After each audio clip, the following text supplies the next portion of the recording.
Hi students, let's go to the first question.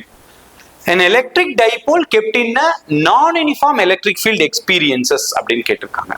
So இந்த question வந்து ரொம்ப அடிக்கடி கேட்குற most important one mark question in board exam as well as in your NEET, JEE and other competitive exams. So இதுக்கு என்ன answer அப்படின்னு பார்த்தீங்கன்னா நான் யூனிஃபார்மா யூனிஃபார்மா அப்படிங்கிறது ரொம்ப கிளியரா பார்க்கணும். சி கரெக்டா எழுதி 4 மார்க் வாங்குறத விட தப்பா எழுதினா -1 போயிடுங்கிறது ரொம்ப ஞாபகம் வச்சுக்கணும். ஸோ நவ் லிசன், நான் யூனிஃபார்ம் எலக்ட்ரிக் ஃபீல்டுன்னு கேட்டதால் it will experience both the force as well as torque. But இதே கொஸ்டின்ல யூனிஃபார்ம் எலக்ட்ரிக் ஃபீல்டுன்னு கேட்டிருந்தா it will experience only torque. Net force என்னன்னு கூட சில சமயம் கேட்கலாம். என்ன கேட்கலாம்? an electric dipole kept in a uniform electric field experiences-னா torque only சொல்லிடுங்க. அதே கொஸ்டின் இப்படி கேட்டா என்ன பண்ணுவீங்க? an electric dipole kept in a uniform electric field does not experience அப்படின்னு கேட்டா என்ன சொல்லுவீங்க? ஃபோர்ஸ் சொல்லுவோம். ஏன்னா ஃபோர்ஸ் இருக்காது, டார்க் மட்டும் இருக்கும். நல்லா புரிஞ்சுக்கோங்க. ரைட். ஸோ இந்த கொஸ்டின் பொறுத்த வரைக்கும் நான் யூனிஃபார்ம்ங்கிறது போது ஃபோர்ஸ் அண்ட் டார்க்ன்றீங்க, யூனிஃபார்ம்னா டார்க் ஒன்லி அப்படின்னு சொல்லணும். ரைட், அவ்வளவுதான். எது இருக்காது யூனிஃபார்ம்லன்னு கேட்டா என்ன சொல்லணும்? எது இருக்காது? ஃபோர்ஸ் இருக்கவே இருக்காது, நோ ஃபோர்ஸ் அப்படின்னு எழுதணும். Right. So this is it. So wish you all success and all the very. Let's go to next question. Quite an interesting one. Find the effective capacitance between x and y அப்படின்னு கேட்டிருக்காங்க. x-க்கும் y-க்கும் நடுவுல இருக்க effective capacitance. So capacitance பொறுத்த வரைக்கும் நமக்கு ரெண்டு தெரியணும். capacitors in parallelனா ரெண்டு கெப்பாசிட்டர் இருக்கும்போது C1 plus C2 கொடுத்துருவோம். capacitor in seriesனா 1/C1 plus 1/C2 அப்படின்னு கொடுத்துருவோம். So this is a formula basic for a capacitor. But இங்க இருக்கிறது என்ன அப்படின்னு பார்த்தீங்கன்னா it's a Wheatstone's bridge. So இது வந்து x அப்படின்ட்டு எடுத்துக்கிறேன். எக்ஸ்ல இருந்து ரெண்டா பிரிக்குது. மேல ஒரு சர்க்கியூட் இருக்கு, கீழே ஒரு சர்க்கியூட் இருக்கு. ஸோ நான் எக்ஸ்ல ரெண்டா பிரிக்கிறேன். தெரியுதா? ஓகே. ஸோ இங்க வருது. ஸோ எக்ஸ்ல இருந்து கீழே வர சர்க்கியூட்ல ஒரு 10 மைக்ரோஃபாரட் இருக்கு. நானும் ஒரு 10 மைக்ரோஃபாரட் போட்டேன். ரைட், சரிங்க சார். இப்போ இங்க போறப்போ இங்க இருந்து போறப்போ எத்தனை இருக்கு? 2 10 மைக்ரோஃபாரட் இருக்கு. Okay, 2 10 microfarad. இதுவும் இருக்கு.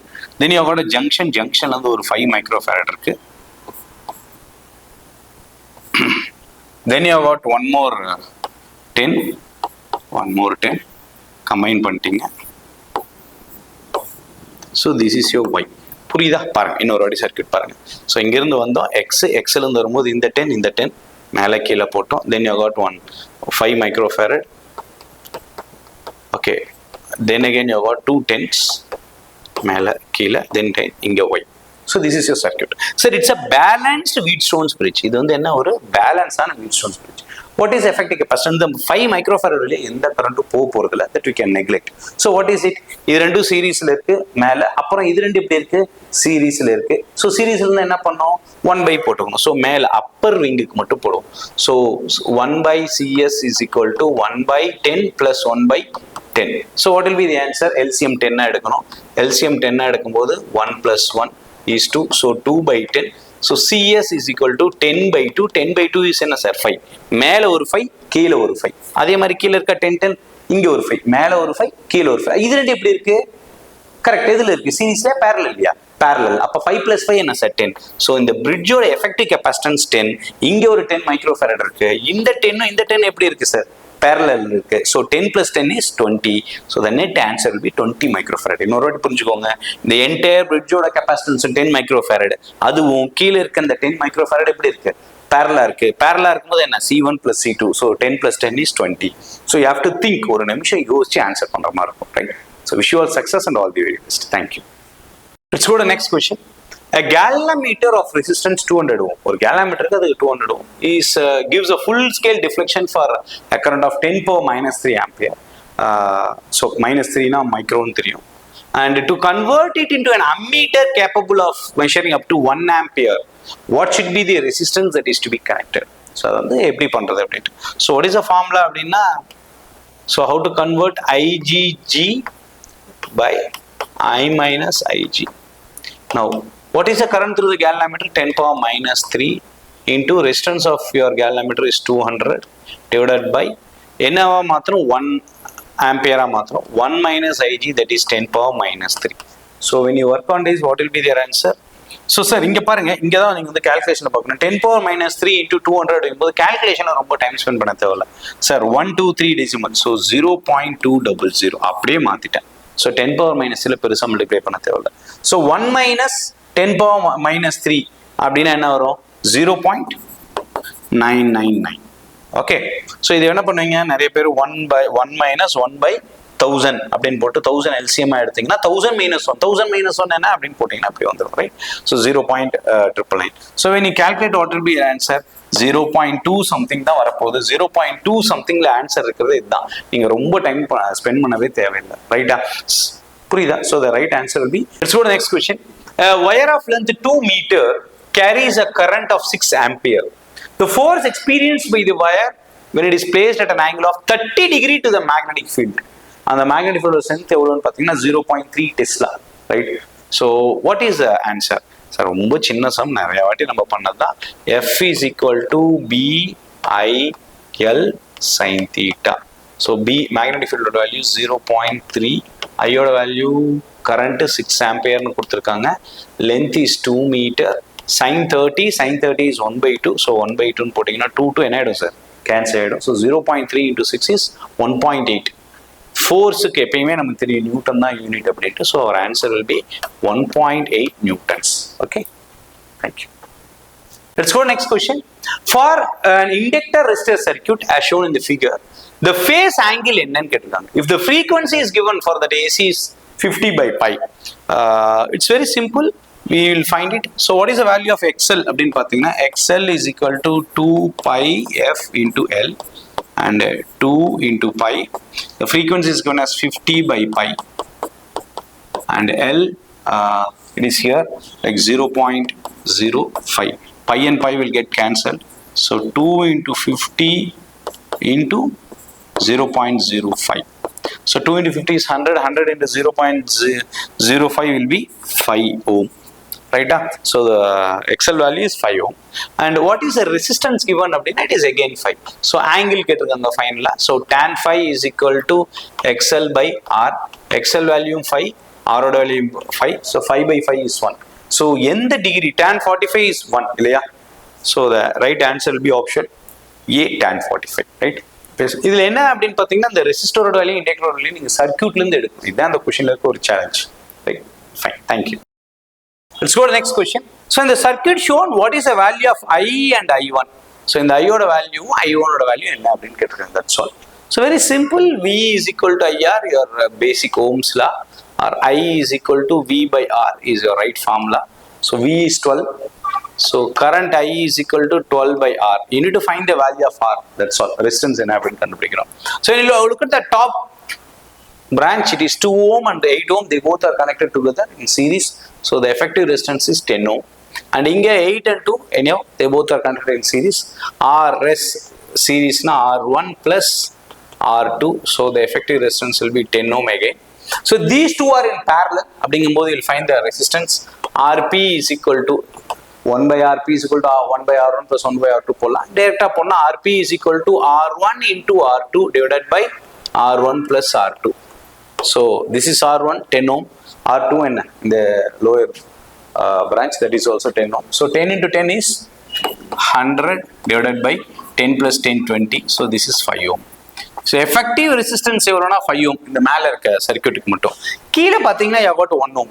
So this entire thing is connected in series combination. So என்ன வருது 6 R effective resistance R effective is equal to மேல இருந்த 5 இந்த 1. So 5 plus 1 is what, sir?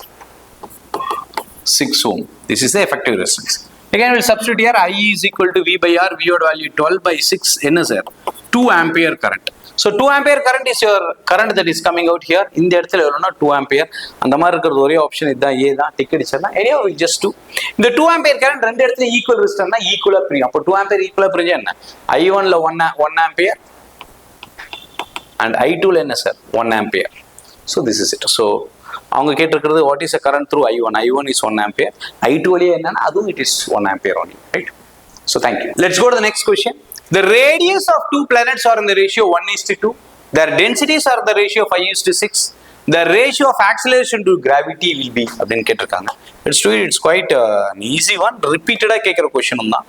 So we know the acceleration to gravity G is equal to Gm by R square. So this is my equation 1. ஆனா இங்க வந்து மாஸ்ங்கிற வார்த்தையே கொடுக்கல. அவங்க கொடுத்துக்கிறது என்ன கொடுத்துருக்காங்க அப்படின்னு பார்த்தீங்கன்னா டென்சிட்டி தான் கொடுத்துருக்காங்க. டென்சிட்டி கொடுத்துருக்காங்க, ரேடியஸ் கொடுத்துருக்காங்க. So R is already there, mass கொடுக்கல, ஜி வேல்யூ நமக்கு தெரியும் கான்ஸ்டன்ட் தான். எனியோ ரேஷியோ கண்டுபிடிக்கும் போது G will get cancel out. So நமக்கு மாஸ் கொடுக்கல, ஆனால் எப்படி பண்ணுறது இந்த ஈக்குவேஷன் தான். Will go density is mass by volume. So let me take it as equation 2, and mass will be given as what's density into volume. So and the densities are in the ratio.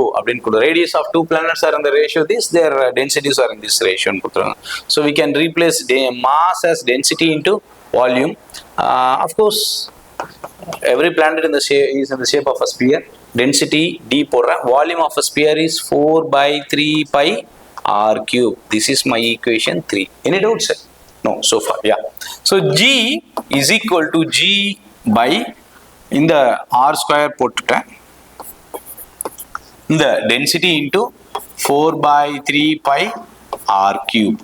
So r cube r square cancel ஆயிடுச்சு அப்படின்னா acceleration to gravity G will be G T 4 by 3 pi r.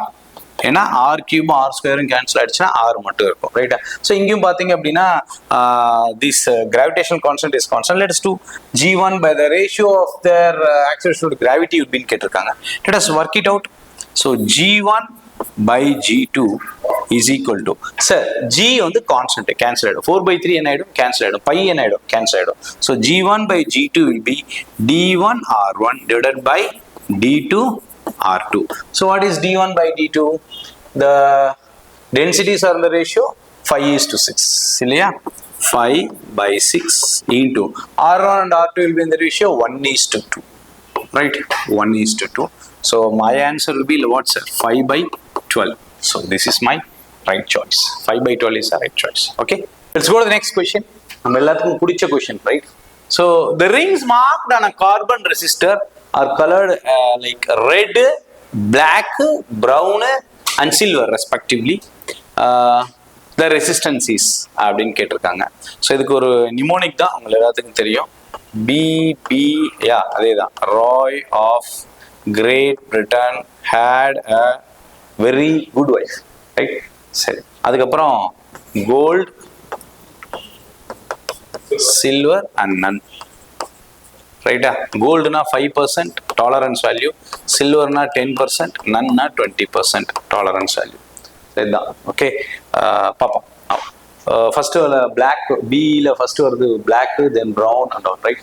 So பிளாக்கு 0, ப்ரௌனுக்கு 1 and all 2 3 4 அப்படியே போகலாம். First என்ன கொடுத்துருக்கு? Black. Red இருக்கு இல்லையா? B B Roy of Great, B Roy, right? Roy. So B Roy. So this is black 0, brown 1, red on the 2. So first is the red of Great Britain had a very good wife, right? So brown first red irukku, red pottom, அடுத்து என்ன இருக்கு? black இருக்கு. So that is 0. So into 10 power, brown என்ன 1, 10 power 1, 10 power 1 is 10 இல்லையா? Right. அடுத்து என்ன இருக்கு? Silver, plus R minus, சில்வருக்கு என்ன சார் போனோம்? 10%. So this is your answer. So 20 into 10 power 1 is 200 plus or minus 10%, right? So your right answer will be option D, right? This is it. So இது ரொம்ப interesting. B B Roy of Great Britain had a very good wife அப்படின்னு ஞாபகம் வச்சுட்டு first ஒரு block, அதுக்கு 0 போடணும், ப்ரௌனுக்கு 1 போடணும், அப்புறம் அப்படியே 2 3 4 கொடுக்கணும். அதுக்கப்புறம் வருது கோல்டு, சில்வர் அண்ட் நன். கோல்டுனா 5% எரர், silverனா 10% error, none 20% error, right? So with this you can do this, right? So right option is option D. Thank you. Let's go to the next question. A stone is thrown vertically from the top of a tower, right? ஒரு tower மேல இருந்து ஒரு stone வந்து தூக்கி எறிறோம். And of course it reaches the ground. Ground விழும்போது it reaches with a velocity of about, இந்த இடத்துல விழும்போது it reaches with about 30 meter per second.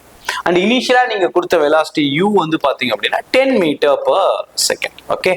Now the question is, what is height of the tower? S என்னன்னு கேட்டிருக்காங்க. We know the equations of kinematics, like v square is equal to u square plus 2as. Okay, so v square minus u square is equal to 2as. Of course a can be replaced with a g. Okay, now v square minus u square by 2s. They are asking you to find s, right? So by 2g is your s. So v oda value, so s is equal to v square minus u square by 2g. Final velocity is 30, so 30 square minus 10 square by 2 into 10. Gravity 9.8, not 10 in simplification purposes, right? So 300 square is 900 minus 100 by 20. So 900 minus 100 is 800. 800 by 20, 0, 0 cancel. So 40 is our answer. This is also your option. This option C. 40 meter per 40 meter. The displacement of 40 meter. The velocity that was given as about 10 meter per second and 30 meter per second. So the right choice is 40 meter. Right? Thank you. Let's go to the next question. The time of flight of a projectile launched upwards from the ground is T. Right? கீழ இருந்து launch பண்ண ஒரு projectile அது time of flight T. The maximum height attained by it is what அப்படின்னு கேட்டிருக்காங்க. Sir time of flight வந்து டீன்னு கொடுத்துட்டாங்க. ஹெச் என்ன அப்படிங்கிறதா கேள்வி இல்லையா? ஹெச்சோட வேல்யூ என்ன அப்படிங்கிறதா கேள்வி. சரி, இது நான் பல தடவை இந்த ஒரு ஷார்ட்கட் கொடுத்துருக்கேன். H by T square is equal to G by 8 ஞாபகம் வச்சுக்கோங்க அப்படின்ட்டு. So I explain you once again. இந்த சமனி நான் சொல்கிறேன். ஸோ வாட் இஸ் அவன் சார்? ஹெச் கேட்டிருக்காங்க. அப்போ என்ன வரும் சார் நீங்கள்? So maximum height h is equal to g into t square by 8. So h is equal to gt square by 8. This will be your option D. But இது எப்படி வந்ததுங்கிறது உங்களுக்கு கண்டிப்பா தெரிஞ்சிருக்கணும். I will take some time. கொஞ்சம் பாருங்க. So what is the value of h அப்படின்னு பார்த்தீங்கன்னா h is equal to u square sin square theta by 2g. t ஓட வேல்யூ எவ்வளோ? 2u sin theta by g. So let me have this as equation 1 and this as equation 2. Right? T square பண்ணும்போது என்ன கிடைக்கும்? T square is equal to 4u square sin square theta by g square. இதை வந்து நான் equation 3ன்னு எடுத்துக்கிறேன். கரெக்டாக பண்ணியிருக்கேனான்னு பார்த்துக்கோங்க. Right, இப்போ நான் என்ன பண்ண போகிறேன்? equation 1 3 டிவைட் பண்ண போகிறேன். So what I get? h by t square is equal to u square sin square theta by 2g into t square by t square. t square பண்ணும்போது என்ன வரும்? கீழே 4u square. இந்த வேல்யூ பார்த்து எழுத போறோம். 4u square sin square theta g square மேலே போயிடும். So what we get here அப்படின்னு பார்த்தீங்கன்னா u ஸ்கொயரும் கேன்சல் ஆகிடும், g ஸ்கொயரும் கேன்சல் ஆகிடும், sin ஸ்கொயர் கம்ப்ளீட்டாக கேன்சல் ஆகிடும். So h by t square is equal to மேலே மீந்து இருக்கிறது g, இங்கே 2 into 4 8. h by t square is equal to g by 8 or h is equal to gt square by 8. This is the right answer. Okay, fine. Let's go to the next sum. A seconds pendulum consists of an empty spherical bob of mass 20 gram. If the bob is replaced with another solid bob of same radius but mass கொஞ்சம் அதிகம் 50 gram, the new time period will be. இதுல முதல் start பண்ணும்போது seconds பெண்டுலம்னா second ஹேண்டா வாங்கின pendulum நினைச்சிடாதீங்க. Right, ஏன்னா நான் படிக்கும்போது எப்படிதான் நினைச்சேன், எங்க சார் செகண்ட்ஸ் பெண்டுலம்னா இது செகண்ட் ஹேண்ட் ஏதோ வாங்கி போறோம்னா நினைச்சது உண்டு. அப்புறம் எங்க சார் எனக்கு வந்து கிளாரிஃபை பண்ணாரு. For a simple pendulum, time period will be generally 1 second. Earth. Now, for a seconds pendulum, the time period will be what, sir? 2 seconds. Time period எவ்வளோ இருக்கும்? 2 செகண்ட் இருக்கும். அந்த மாதிரி டைம் பீரியட் 2 செகண்டா இருந்தா அதை செகண்ட்ஸ் பெண்டுலம் அப்படின்னு சொல்லுவாங்க. இப்போ டைம் பீரியட் ஆஃப் பெண்டுலம் என்ன? t is equal to 2 pi root of l by g. So seconds பெண்டுலமா இருந்தாலும் சரி, சிம்பிள் பெண்டுலமா இருந்தாலும் சரி, இந்த பெண்டுலமுக்கு டைம் பீரியடுக்கு என்ன ஃபார்முலானா இதுதான் formula. t is equal to 2 pi root of l by g தான். இங்க மாஸ் எங்கேயாவது ஈக்குவேஷன்ல வருதா? இது நம்ம 9th ஸ்டாண்டர்ட் 8th ஸ்டாண்டர்ட்லயே பாக்குறோம் இந்த ஃபார்முலாவை. இங்க எங்கேயாவது மாஸ் வருதானா? வரது இல்லை. அப்போ இங்க மாஸ் அதிகமானாலும் குறைஞ்சாலும் டைம் பீரியட் மாறாது. the time period will remain the same. ஆனா டைம் பீரியடே கொடுக்கலையே, நான் எப்படி சார் கண்டுபிடிக்கிறது? மாஸ் தான் கொடுத்துருக்காங்கன்னா செகண்ட்ஸ் பெண்டுலம்னாலே டைம் பீரியட் எவ்வளோ? 2 seconds. ரைட்டா? மாஸ் அதிகமானாலும் குறைஞ்சாலும் டைம் பீரியட் அஃபெக்ட் ஆக போறது இல்லைங்கும் போது அதே டைம் பீரியட் இருக்கும்னா டைம் பீரியட் என்ன? அதே 2 seconds தான் இருக்கும். This will be your option D. That's all. இது கொஞ்சம் யோசிச்சு ஆன்சர் பண்ற question. That's all. Right. Wish you all success and all the very best. Thank you.